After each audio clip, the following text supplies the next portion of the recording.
Okay, this is an unboxing of the Viltrox speed booster for EF-M lenses to EF lenses. It's supposed to be a one-stop speed booster. I'm really excited about this because it would give a extremely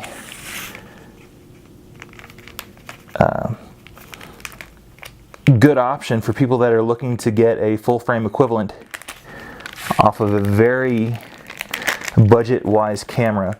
I'm currently using a Canon M50 right here. I love this little camera. I think right now on Amazon it's on a Black Friday or Cyber Monday deal for $600, almost even right now. So an incredibly good option as far as people that are on a budget. And whenever this came out, I was absolutely thrilled about it. Hopefully it is of decent quality. There weren't very many reviews out on it because it hasn't been out for all that long. However,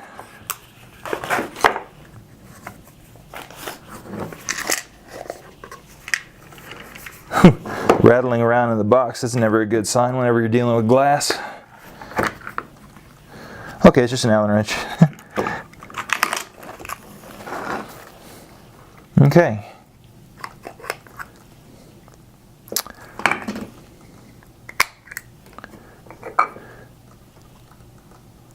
It's a beautiful piece of glass. It's a very strong aluminum construction. I actually wasn't expecting this. I thought that this was plastic in the videos that I watched about it, but this is actually black aluminum. USB port for future upgrades. Yeah. Let's see how it looks on the camera.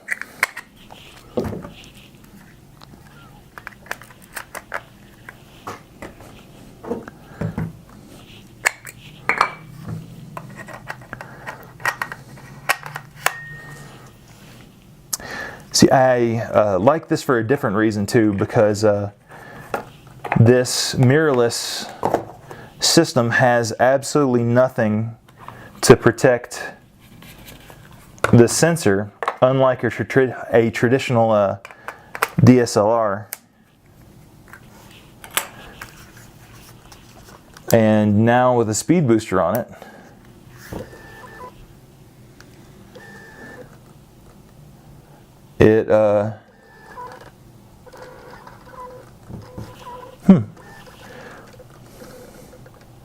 there we go. An interesting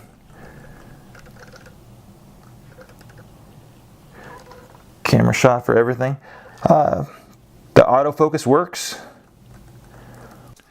Alright guys, these are just some sample images that I took whenever I was just trying to test out the camera a little bit. And this picture, I was checking for like barrel distortion and stuff like that. But this picture is whenever I realized that we had a problem. We're continuing on with our review of the Viltrox EF to EF-M speed booster. I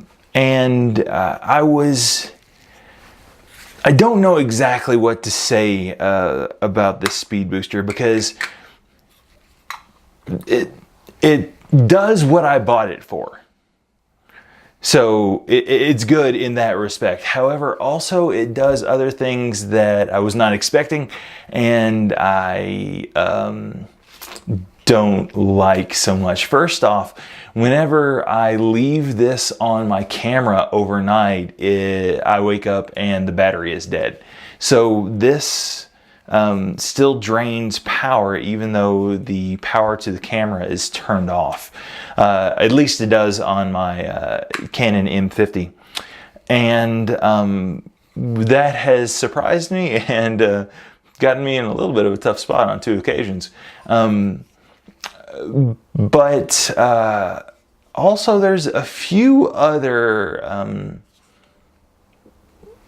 anomalies that we've experienced with this. With at least 1 or 2 of my lenses, it has added a little bit more chromatic aberration, which is not really all that big of a deal.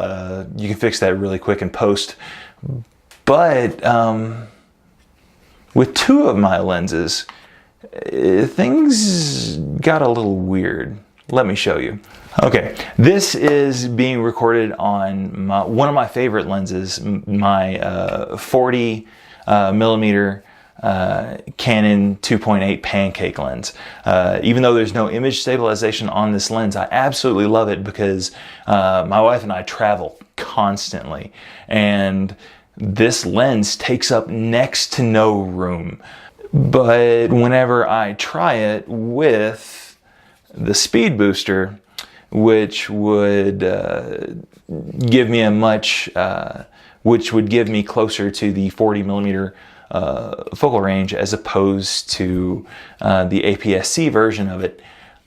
Let me show you what happens. I was not expecting this whatsoever.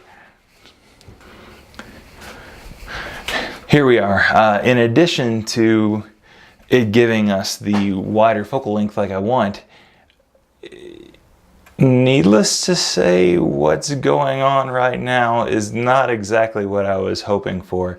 The circles that you can occasionally see in the image are consistent in every picture that I've taken. And as far as whenever I'm trying to shoot video with this thing, it will never focus. It doesn't hold consistent with absolutely anything. And I don't even know what to say at this point. But this is only one of 2 lenses that I was shooting with that were having considerable problems. And believe it or not, this is the one that had the lesser of the 2 issues. This is the other camera lens that I was having problems with. This is a Tamron 70 to 200 f2.8. There it is.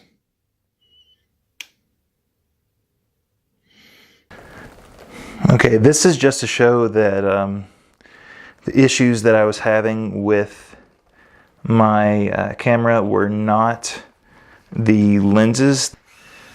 This is connected just fine. You can see that the aperture is connected, that everything is working normally now on my 5DS.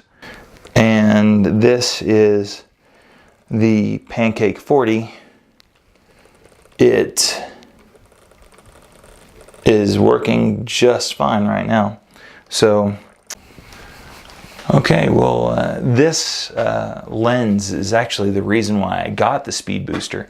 I got it because I am a student pastor, like I said before, and I have a 35 millimeter f2 that's image stabilized. That's an excellent lens, and I love using it. But whenever I put it on this APS-C sensor, it zooms in too far to really use indoors. So I was hoping that this guy would give me, closer to the original 35. And before I started filming this video, it did that for stills, and it did that for a little bit of video. But in just trying to film this video, it locked my camera up twice and made me had to turn off the camera, take the battery out, turn the camera on with the battery out for just a few seconds, shut the camera back off, put the battery back in, and then turn the camera back on, and then it started to work correctly again. I can't say that I can endorse this anymore. At the beginning of this video, I was fully well prepared to say that this should be used for stills and stills only, and only on select lenses. But I don't think so anymore. I was hoping that this would be such a good, cost-effective resource for anybody that's trying to get into photography. but can only afford something like a M5, M6, or a M50. But anymore, this is going back. So thank you very much. Continue to check on this channel a little bit. I'm new to this, so as I think of new things that I think you might want to hear, I'll toss a video out every few weeks. So tune back in a little bit later. All right, see you guys later.